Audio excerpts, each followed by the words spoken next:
রাজধানীর ১২০টি গুরুত্বপূর্ণ মোড়ে বসছে অত্যাধুনিক এআই নির্ভর ট্রাফিক সিগন্যাল ও ক্যামেরা।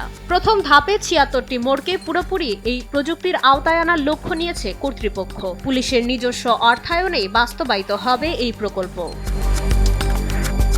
সম্প্রতি সচিবালয়ে রাজধানীর ট্রাফিক ব্যবস্থাপনা আধুনিকায়ন ও যানজট নিরসন সংক্রান্ত এক উচ্চ পর্যায়ের সভায় এই উদ্যোগ উপস্থাপন করা হয়। সভায় সভাপতিত্ব করেন প্রধানমন্ত্রী Tarique Rahman. Dhaka metropolitan police, ২ city corporation এবং সংশ্লিষ্ট সংস্থাগুলোর সমন্বয়ে খুব দ্রুতই আধুনিক ট্রাফিক ব্যবস্থায় ঢুকছে ঢাকা।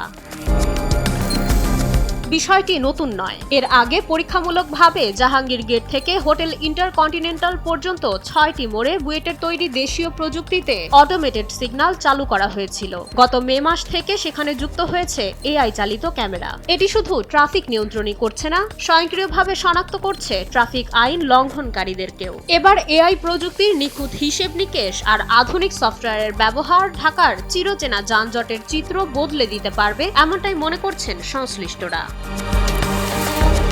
মাইশা মালিহা, সময়ের আলো।